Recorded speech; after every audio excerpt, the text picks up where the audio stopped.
We're getting closer and closer to the Culture Proof Conference 2024, and we could not be more excited.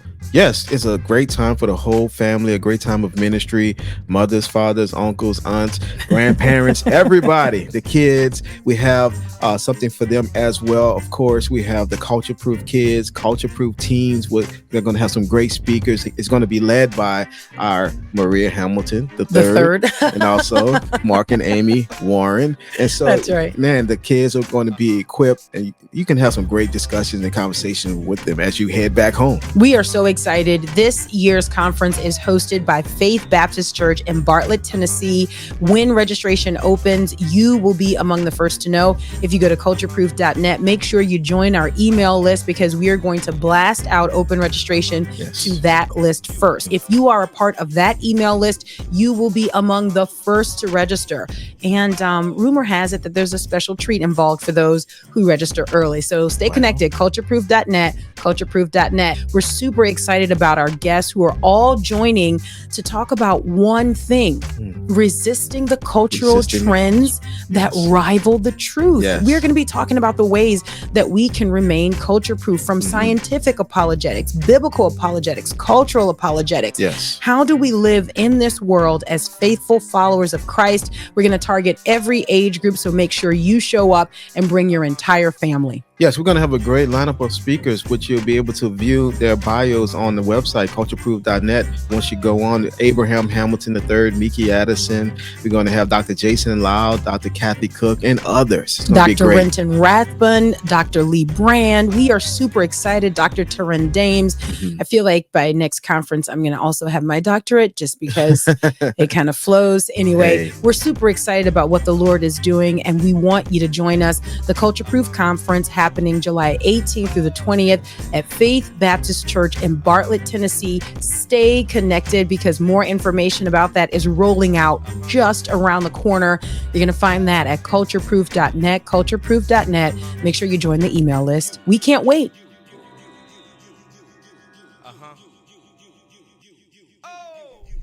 Thanks for checking out Culture Proof. I'm Miki. And I'm Will. And it is time for the Friday News Haul, where we take a look at some stories that grabbed my attention that I think, are worth talking about. And I just kind of want to throw them out at you. But it's also a way for us to kind of return to a lighter podcast on Fridays, something that we have historically done, but we kind of got away from. And we floated out a Friday News Haul, and the response was good. People said, liked it. Hey, they kind of missed us being a little bit lighter. Well, I mean, forgive us, because like the world's on fire. No, I'm kidding. The world's not on fire yet. But, I do think sometimes you can get caught up so much in the news stories and like what's going on, that you do forget that, there are some lighter stories. Now, when I say lighter stories, I don't mean that they're not serious. Okay. But they are a little bit, comical. You know what I mean? So, oh man, I just remembered one that I forgot to load on deck. So I'm gonna save that one. This one I have to do for you. I forgot to load it. But we need to talk about it. So I will save that one for last. Okay. Because it's important. All right. Well. But then also we've got to announce the winner of the Giant Leaf from Can Do Kids and Can Do Films. Our brother Davey Lou blessed us with a book to give away to our podcast listeners, to our email subscribers. And we put all of your emails, or actually we did not, our brother Josh did put all of your emails into a random selector to make sure that it was as fair as possible. Otherwise Will would have wanted to give it to his cousin. So we can't have that, and so the winner of the Giant Leaf is Roman. Congratulations to Roman. And you don't need to do anything. We're going to email you and get some mailing information, and we're going to send that book right out to you, just as a way to say thank you for signing up to receive our newsletter and stay connected to us in that way. So anyway, if you're not a part of our, congratulations, Roman. If you are not a part of our email newsletter family, then you can go to cultureproof.net and you can sign up for the newsletter there. We, I want to say we pride ourselves, but it seems sinful But we do take great care not to send you things all the time. Right. But there are times that we want to let you know what's going on. And this was one of those times. And it just so happens that attached to knowing what was going on was an opportunity to win a book that I think, Davy Lou and the Can Do Kids and Can Do Films, they are set to rival Disney. He said, and if you didn't hear that podcast episode, go back and check that one out. It's from the Lion King to the King of Kings. Yeah. Oh, fascinating. But I think that I think that Davy Lou and those who are working with him, I think by God's grace, they can do what, he can do it. They can do it. They can do what God is calling them to do. Yeah, definitely. And we need people like that. I think that's a answer to the things we talk about as far as not being things for children to watch that would be wholesome, and how there's an agenda and a takeover. Well, you have Brother Davy Lou who's saying, okay, well, I have a talent, ability, and skill that I want to lend to the Lord, help him to reach the children, and so he's using his gift. So that's awesome. We need that in every arena. That's really. Right. That's we right. do. So. And so now you will get a copy of the book, The Giant Leaf. Roman will, because he's a part of our email newsletter. I also want to say at this moment, before we continue, we have a post over on our Facebook page, and I was recently in like a Sam's. Well, it was a Sam's. So it was like a Sam's. It was like a Sam's, No, we don't have that. Oh, no, we have a Sam's. And so I was in a Sam's, and I just, sometimes I will peruse the book section because admittedly, I just can't pass up looking at books. Like I'm always curious to see like, what are people writing, and I don't know what's out there. See, that's different from me. I didn't know Sam's had a book section. I didn't. I know they have electronics. I know they have, I see the big TVs when I go in. You're like, I know they got them samples up in there, samples, yeah. I didn't know they had a book section. So next time, where is it? Where is it located? I'm serious. I'm in my mind. I'm like, I'm going through Sam's right now. I'm like, where's the book section? Wow. Now let me throw this out at you, because this may also be one of those things. There's a book section. I say a book section. It's really like a book table and some racks. It's not like a Barnes and Noble, but it's right in front of the clothing section. Do you know where that section is? I know where that section is. Okay. So then in my mind, in front of the clothes, I see candy aisle. Like candy. Oh yeah. Okay, great. So just take a few steps back. Wow. Yeah, you're in the right section. Okay. Yeah, just take a few steps back. Now you're not going to be able to miss it the next time you're inside Sam's. Question, because we're talking about this. Well, yeah, okay, but this you do spark another question by mentioning the fact that you didn't. I do read though. Of course you do. Read. You read, but you recommend books to us. You do read. You read. Sam's. Okay. Sam's is not known for books. So it is okay that you, and I will say this too. I think this is a part of your personality that when you go, oh yeah, I'm on a mission. You're going to get what you I already have on my mind what I'm going to get. Yeah. And get that and get out. Yeah. And I think that has served our family so well. I get us into trouble because I know what I'm going to get, but then I'm like, let me just check it out and see what kind of books they have. Anyway, so I was recently in Sam's with our two daughters, and of course we walked over to the book section. We do this pretty often just to see what's over on the table. And I was looking through, and I noticed all of these books about, Taylor Swift. But the thing that was fascinating to me is that the books were targeted at young girls. Like there was like a, little golden book kind of book about Taylor Swift. And there's like 3 or 4 books in Sam's that, are sort of like these unauthorized Taylor Swift biographies. And so, I've tried to stay out of the Taylor Swift discussion because I'm not a fan of hers, and I've not historically consumed her music. So I don't know enough. Well, I do know enough to reject the wickedness that is in her music, but I don't have like this, passionate conviction of like, let me make sure people are not listening to Taylor Swift. I feel like, man, don't you have enough evidence to see what she's presenting? But, alas, people don't. So anyway, as I was looking at these books, the thing and they don't care. That's it. I think that's it. Right. Mm-hmm. Because we do in this country have celebrated idols. Yes. That are untouchable. Yes. Right. So I was looking at these books that, in my opinion, as I looked at them, they were all directed at young girls. And I thought, moms, like what's going, like, why is this even a debate? I saw and read some of the discussion happening around her latest, project, and whether or not we can listen to it because it's blasphemous and all of these things. And I'm like, man, is this really still a discussion? So what I want to say is, if you go and check out our Facebook page, I posted a series of pictures that I snapped while I was inside Sam's of these books. And then with sort of, I guess, my position on whether or not we should be allowing our young girls to see Taylor Swift as some sort of, role model that she should be looked up to, that her music should be consumed. I include in that post just a snippet from one of the songs off of this latest project. Yeah. Just go and check out that Facebook page and you'll see the post, you'll see the books. And anyway, I just, that's my contribution to what do we do, or how do we solve a problem like Taylor? Right. The thing is, it's not like such a care for, these artists and being like, but the thing is the care for the body of Christ. Yeah. And and almost like a wake up call to us as parents, like, hey, are we just allowing these people to have an audience, with our children? Which leads, it shapes them. It shapes them, and so the thing is, it's amazing that I remember we talked about a piece that was written of someone going to one of her concerts. It was on the and Gospel Coalition. And being website. so like enamored. Is this the same album, The Eras? No, this is a different one. Yeah. Man, it's amazing. I think the same thing is done like with a Beyonce. Oh, for sure. The same thing. Look, great point. Christians even jumped on. Now this was a little tricky, but they jumped on the Kanye West and was like, oh, he's a Christian now. And we would tell people, hey, let's just wait and see. Let's just wait. Let's give time. Watch and see. Don't lay hands on any man suddenly. Like, and now, his latest business venture. Right.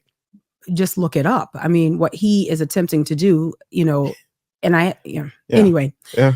So anyway, but that's spiral. That post, a lot of people I think are resonating with it. Yeah. But man, we have to not be so dull. Yeah.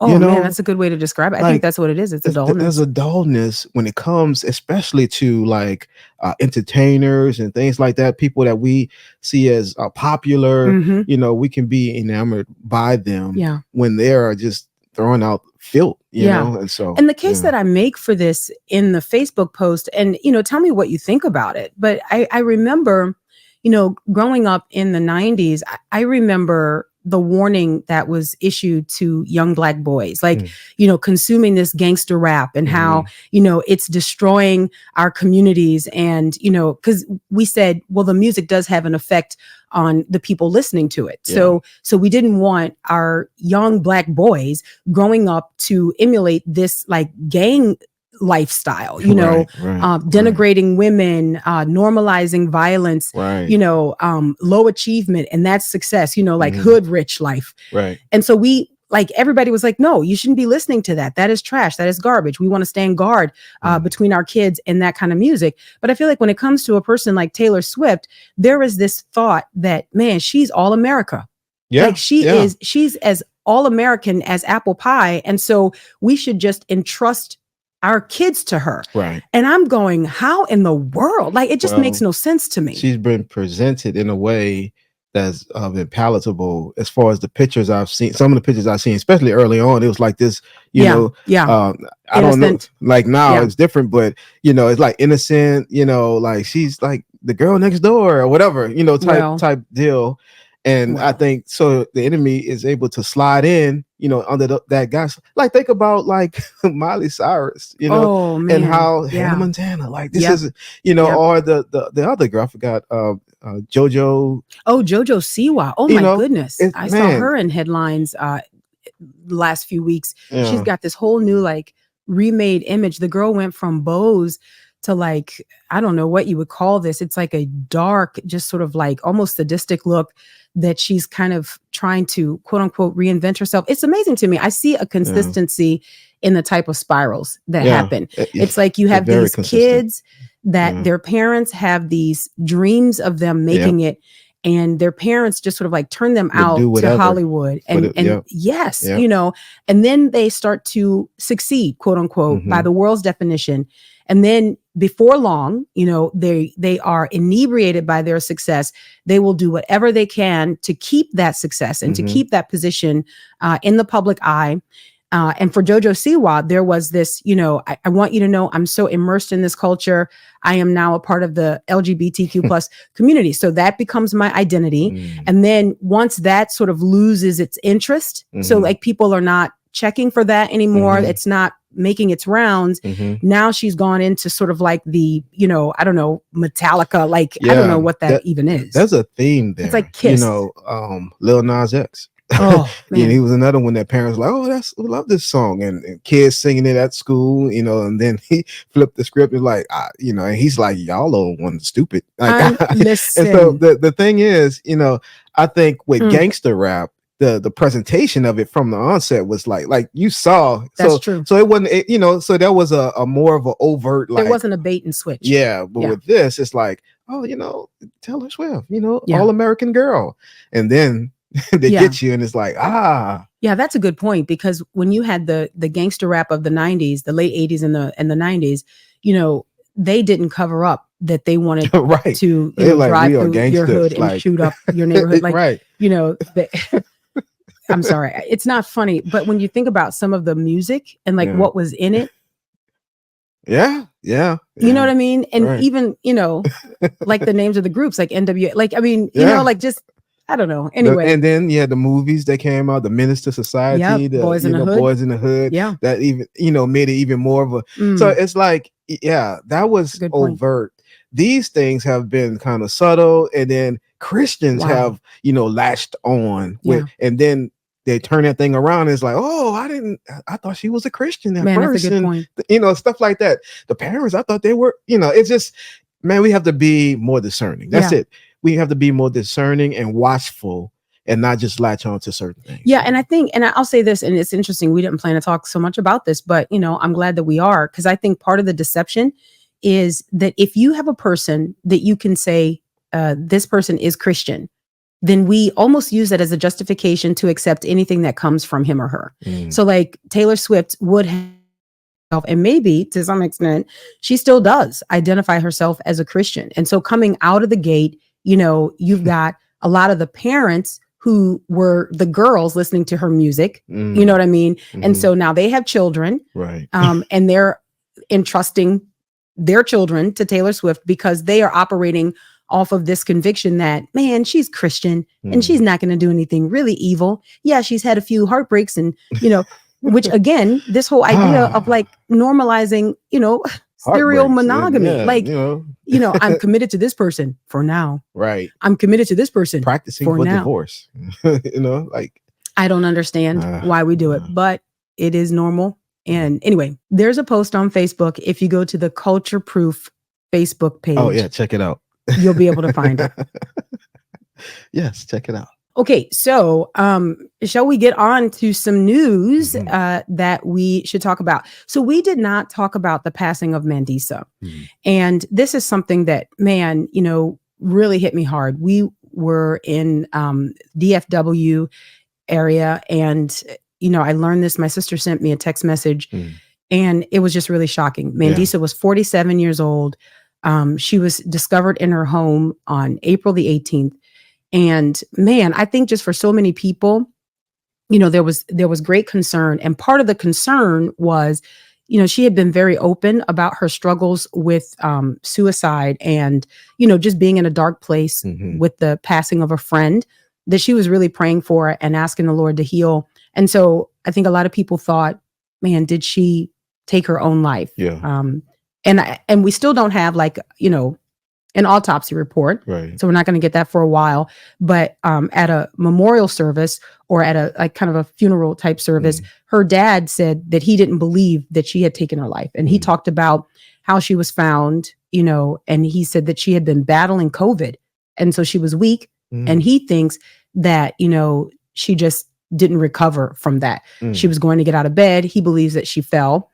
Her cell phone was on the opposite side of the bed that she was exiting. And he thinks that she just could not call for help. And so anyway, I don't know. It's really sad.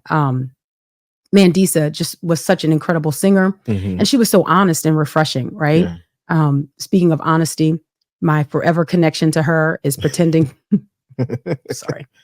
I remember that. Pretending to be her on a cruise that we were on for media and music with, Third Day and Mandisa and some other singers. And there was one person who was on the cruise.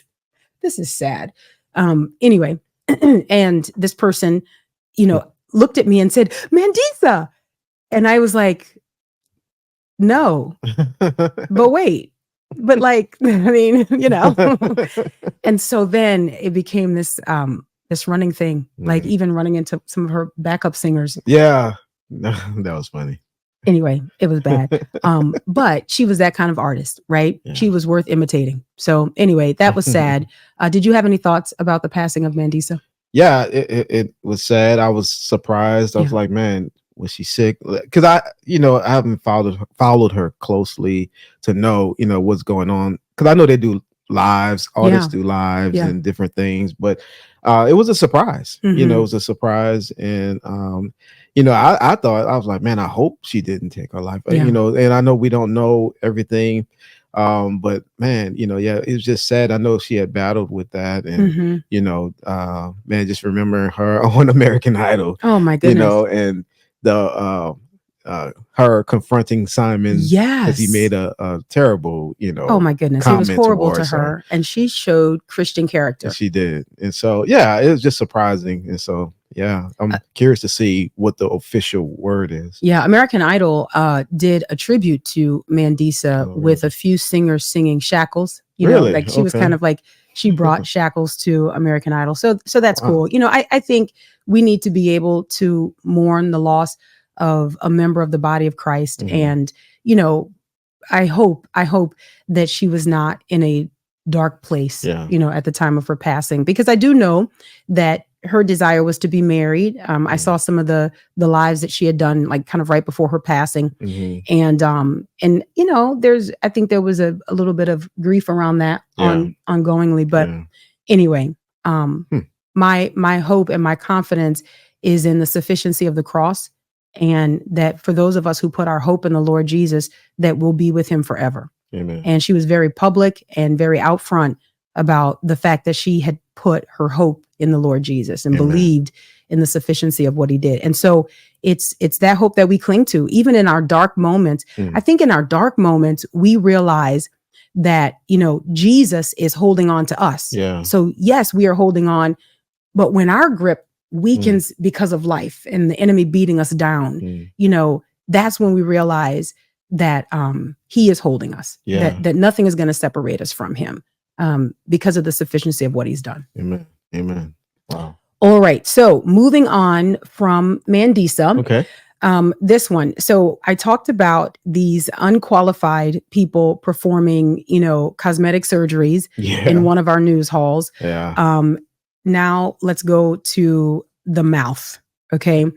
So this story grabbed my attention because, again, I just think, what are people thinking? Like, why are people doing these things? So this headline: dentists horrified by people carving off tooth enamel at home. What? Okay. This is not related. I'm going to get into this story in just a second, but I want to say thank you to our premier sponsors.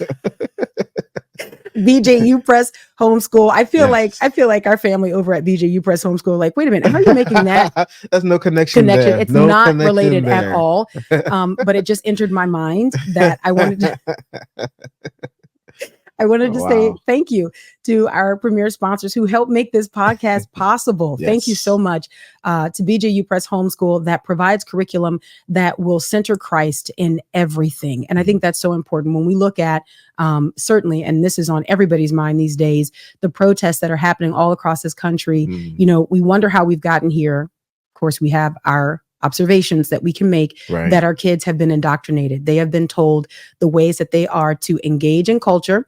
They have been given their conviction and what they should align with. And really, the horse has been out of the barn for a long time. And we are grateful for the opportunity and responding to the call to disciple and educate our kids at home. BJU Press Homeschool helps us do that. And we are convinced that they can help you as well. check out our friends at bjupresshomeschool.com. That's bjupresshomeschool.com, the premier sponsors of the Culture Proof podcast. We're so grateful for their partnership. Okay, back to this news headline. Again, not related. So here is the article that grabbed my attention. Okay. A grisly new trend is emerging on TikTok with self-proclaimed veneer technicians performing illegal dental surgery on unsuspecting clients. The practice was met with horror and outrage by the dentistry community, with experts warning of significant danger. Worse yet, scammers are giving out fake certificates. Those who they say they've completed just 2 days of training. Okay. So not only are they duping these people, but you've got other scammers who are duping the technicians. Okay. In other words, they are giving them certificates and saying you're now qualified to do this. And so then the scammers scam other people. Okay. So according to those who know what they're talking about, cosmetic dentist by the name of Keshan Gadhia said, quote, "These people are literally going out there and destroying mouths." Something is wrong here. Man. They're literally, I can understand, we live in such a superficial world. Okay. I can understand people feeling like, man, if I could just get me some quick veneers, but my question is this: if you get a 2-day certificate to say that you are now a quote unquote veneer technician, which according to dental experts, they say there's no such thing, right? Where are you doing this? Like, are you just showing up at people's houses? Are you, meeting them at the library? Like, are you in the Sam's book section? I don't know where you are when you are filing down people's teeth. That's what they are doing. They are filing down people's teeth and saying that they are covering their teeth with these veneers, which the experts say, man, you are setting them up for infection, to house bacteria. And the teeth are not like, it's not like fingernails, right? It's not like hair. Like, you are doing damage that you cannot repair, right? You're not going to be able to replace good enamel on the teeth, right? And so this is what they're doing. And I look at this and I just go, man, this is just the type of society that we live in. That's, I'm like, okay, that's on the people. Yeah. Like, for dentist like type work, like dentistry, like you have to go to a dentist. Like, like you can't just trust like, okay, I'm a veneer surgeon or whatever technician. Like, man, I think that's on the people to be like, that's not real, or have some type of feeling about going to that person. Like, that's not a dentist. If you slide me your business card and your business card is written in crayon, right? I don't believe you. And I'm not giving you access to my mouth. Like, I think if you're like, we want to do this veneer procedure, and, you tell me, just go ahead and lay down on the couch. Like, I don't understand. Dead giveaway. Dead giveaway. Charles second. That to me is an indication that we are not in a professional setting. Right. And by the way, these quote unquote veneer technicians are making like $5,000 a week by doing no. Oh, okay. What? Wait, I just said, what happened? Whoa. You got a sound for that? Like, what's going on? That was the sound. Ooh. But it's you think it, okay. you thinking about I'm hold on.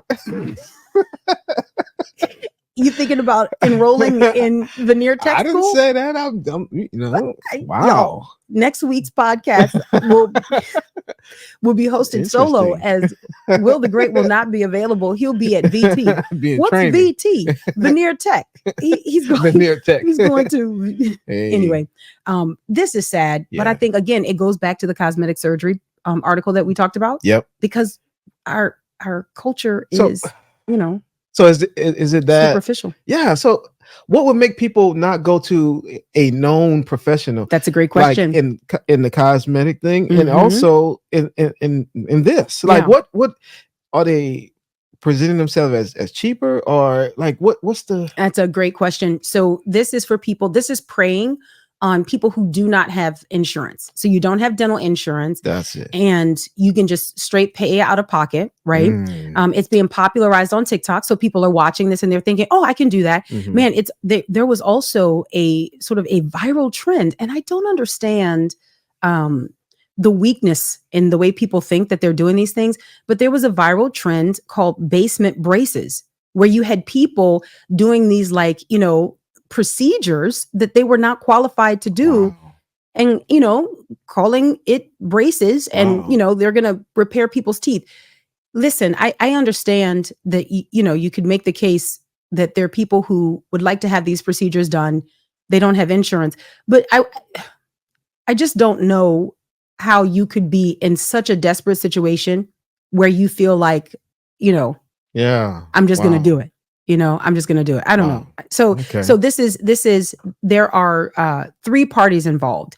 So you've got the scammers Mhm. who say they are going to quote unquote certify the technicians to do the veneers. Okay. They're making money. Then you've got the technicians, and let's put technicians in quotes. Okay. Right. Because this is like Rollo and them Oh man. Wow. putting covers over people's teeth. Did I say teeth? I meant teeth. Right. Okay. Putting covers over people's. Sorry. Rollo's like, that's what you get for making fun of me. So you've got the fake, Mm. credentialers, right? Is that what you call It's them? a whole And organization. it's Like horrible. it's organized a ring. crime. It's a ring. It's a teeth ring. Oh, Oh, my. wow. It's a Teeth teething ring. It's a teething it's a ring. teething ring. Every baby's like, don't mock teething rings. Right. These Those things are work. legit. Okay. Anyway, but then you've got the people who are weak Oh, enough wow. to go and get the procedures done. Yeah. And that's a That's- problem. Yeah. When you gave the reason, that's sad to me. Yeah. The insurance reason, because because people may go, to desperate measures to get certain things done and stuff like that. Yeah. But man, you got to go to a professional. But Like, here's you my have to go to question a though, professional. and this is where we need to ask our friend Sam, because our friend is a dentist, Mhm. and the thing that comes to my mind, and I don't want to be insensitive here, but the thing that comes to my mind, and so maybe there's something I don't know about dentistry, and I'm totally open to that. I really am. Veneers. Isn't that a cosmetic procedure? Like, isn't that not like, that's not like a root canal. That's not like, you've got cavities or like there's something Yeah. going on. Your tooth is starting to rot out of your mouth. So to me, it seems like, okay, yes, there is a compassionate part where you're going to say people don't have But insurance. this is not something you need. But like, isn't that It's like cosmetic? something Like, you- braces, Yeah, sometimes, not in all cases, Right. sometimes braces are cosmetic. There are times when they're not optional, like if the teeth are hitting in such a Mhm. way that they start to wear the top and bottom set down. Right. Yes, I understand that. But again, largely, I think we're talking about a cosmetic preference. Yeah. So it's hard for me to find my Yeah, compassion for You're right this. about that. you know? If that's the case, yes, definitely. It's like the cosmetic thing, cosmetic surgery. It's like, that's not a needed thing for you. Yeah. It's like, and you go into these shiesty people to get this done. Yeah. And or in that case, go to pediatricians, like to get To get other cosmetic But things anyway, done. yeah, I think it plays to the vanity of our culture. yeah. And I think because you're our right. culture is so driven by social media, like everybody's seeing everybody's face in ways that we never were before. And so everybody feels like they've got to have this perfectly presented appearance. And I think it also brings out the vultures, because you've got vulnerable. Now, just think about this in like the animal kingdom. Mhm. You've got vulnerable, hurting people that the vultures can see from a long way off, and they pounce on them. Mhm. They swoop in to get them. And I think that's what these veneer technicians are doing. Yeah. Yeah. I don't know. I don't understand it. I don't understand, but I don't have to understand. Okay. This story now, Mhm. again, this is really sad. So I want to acknowledge that it Okay. is sad. Okay. But it takes place in Louisiana, our home state. Mhm. And so I do also want to say, I think I know who did this, Okay. because this story is out of Louisiana. It has got the fingerprints of 2 individuals all over it. and I want to see if you can guess. Okay. All right. I'm sorry, because I want to be sober, but at the same time, I can't pretend not to know what I know when we talk about Louisiana. Okay. All right. So here we go. This is the story from NBC News. All right. Last one for our news haul. A dolphin is dead after being repeatedly shot in Louisiana. There's a $20,000 reward offered for info on this. Okay, that's the head. I didn't know they had dolphins in Louisiana. Neither did I. I kept reading the story. I was like, wait a minute, where are we? Florida? No, Louisiana. So the juvenile bottlenose dolphin was found on West Mays Beach in Cameron Parish with bullets lodged. Now this is so graphic, right? Bullets lodged in its brain, its spinal cord, and its heart. So there is a $20,000 reward that is being offered for information leading to whoever was responsible for fatally shooting a bottlenose dolphin on a Louisiana beach. Now, I think I know who did this, and I don't think they meant any harm. Two names. I know who they are. Go ahead. Boudreaux and Thibodeau. Those jokers thought that they were fishing. I guarantee you they didn't know that it was a bottlenose dolphin. I can see it play out in my mind. Right there. What is that? I tell you that. T-Mom. Oh, get the rice. Get the rice. Man, we're gonna put some gravy on them jokers. Hey, Boudreaux, what you think we're gonna wait? I ain't got no fishing pole strong enough. Don't worry about it, Thibodeau. I tell you, we're gonna go down there. I got myself a gun. Oh, Boudreaux, we never used no gun before. Well, we gonna use one today. Go shoot it, man. Did you start the race? I told you to start the race. Anyway, when I read the story, I thought, first of all, it was very sad. But then I thought, man, Louisiana. Like, what is that? Man, we gonna eat good tonight. Seriously, I know NBC News has no category for what we're trying to enlighten them on. And again, I do want to say this. If it leads to an arrest, run me my 20 grand, because I told you that it's Boudreaux and Thibodeau. Yes. I think, I could be totally wrong about this, but I do think, you're probably dealing with some people who are like, we don't have dolphins. Right. It saw that and it was like, ooh. Man, it's a swordfish. Like, we about gefilte fish. Like, anyway, man. so Wow. so that's sad. I didn't know they had dolphins I know that would come to Louisiana. I really didn't. Anyway. The Fisheries and Wildlife Department is actively investigating this. Anyway, they performed an autopsy and found multiple bullet wounds. Wow. I just, there's a part of me that kind of wonders how they were able to, and maybe I just don't understand the body of water where this dolphin was found, like how they were able, because, Louisiana is not like, we don't have like, we're not Sandals. You know what I mean? I mean, I'm sorry. I love my former state, right? That's my state of growing up. But we don't have the kind of, we don't boast of like clear beaches that you can see straight down to the bottom. It probably was a swamp. I feel like they were like, man, this is the biggest crawfish I done seen ever. They're like, man, you want to burl it? Oh. Like, man, get the Zatarans. Man. Look, in Louisiana, I'll say this as we wrap up the Friday News Haul. In Louisiana, and this, for better or for worse. Okay. But in Louisiana, if it can be eaten, we'll eat it. Like, we'll eat it. Like, seriously. It's people can be put off by that. Like, if you're listening to this podcast and you're like, shout out to our listeners in Scotland. Like, so if you're listening to this in Scotland, you're like, really? Yes. If it can be eaten, man, we'll find a way. It's either you fry it. Like, if you can't figure out anything else to do with it, then you batter it and fry it, because that's always going to be okay. But if you're trying to cut back on all of like your all of your grease consumption, you're trying to go the healthier route. They're not. I mean, it's like, because it's a dolphin. If you're trying to go the healthier route, then what you would do is you're going to want to cook that down into like a gravy, bake it, sauce piquant.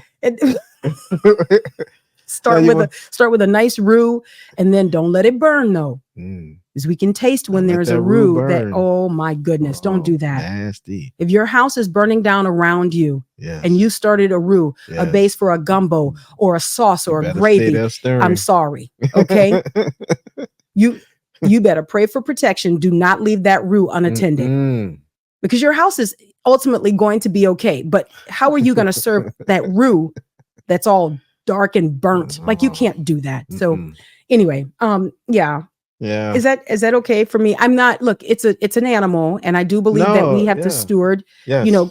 creation 100%. well. I'm not That's right. downplaying that. But at the same time, Boudreaux and Thibodeau. Yes. I think that's who I would like to report publicly. I agree with if that. it leads to an arrest, run me my. Okay. Make checks payable too. Culture proof. All right. Anyway, that's it. That's all I got. Is there anything that you saw this week that you wanted to throw out to me before we wrap up? I've seen some things, but it's not, I don't think it's news hall worthy. They're all serious. Yeah. You sent me some articles too. We'll save those for I guess not to extend the show, but the protest. We have to talk about around that. the country at these universities. Man, absolutely. Been watching that, been paying attention to that. Even in New Orleans, our hometown. Yeah. I saw some things. I'm like, wow, but I think it points to, just the sentiment in this country that has shifted, and it's more overt, against like Israel and even the United States. Yeah. Like within. Yeah. And so it's always been, I feel like it's but I think you're right. And that's actually on my radar to get to next week in some of our podcast episodes. But I think you're right. I think this is something that's always been simmering beneath the surface.